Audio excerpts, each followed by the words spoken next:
Mag-question and answer ta kung naminaw ba mo sa Ebanghelyo.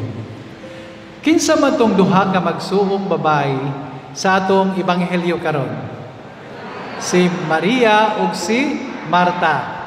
Si Maria maoy simbolo sa naminaw man si Maria, nagampo si Maria didto sa tubangan ni Kristo. Sa atong mga Bible experts, si Maria maoy giila nga symbol of faith, simbolo sa pagtuo.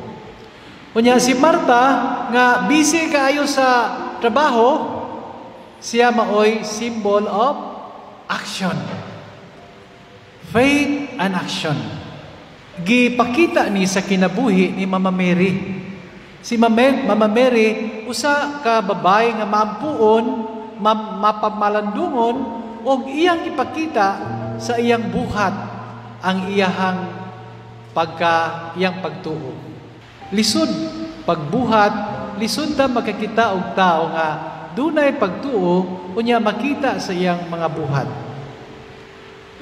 Dinhi bitaw sa Pilipinas, giilaman ta nga the only nation sa Asia nga mostly Catholics. Pagtuo, hinimbahon, kusog mo ampo, kusog mo rosaryo.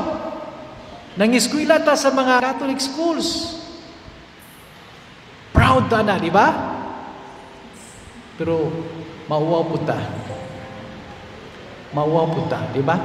Mauwaw ta tungod kay giila po ta sa Asia nga corrupt nation. Pagtuo o kinabuhi, sukwahi, mauwaw ta ni Mama Mary. Mao ni ang nahitabo nato. Lisod nato pagbuhat ang atong pagtuo kay siguro half-baked ta. Kay kung mutudlo ta og mga tao, kinahanglan nga ato jung ipakita ang atong pagtuo diha sa atong buhat.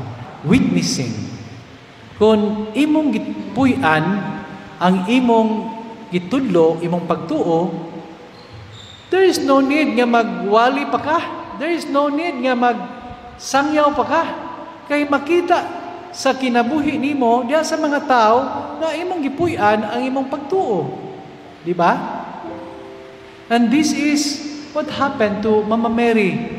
Iyang gipuy-an ang iyang pagtuo diha sa kinabuhi pinagi sa pag-alima sa iyang anak nga si Kristo o iyahang bana nga si Jose.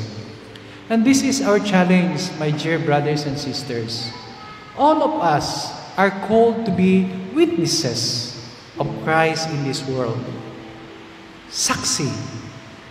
Saksi, pagtuo nga gipuy-an diha sa kinabuhi. And we don't need anymore to preach sa gugma sa Ginoo kay makita ni sa mga tao diha sa imong kinabuhi. Amen.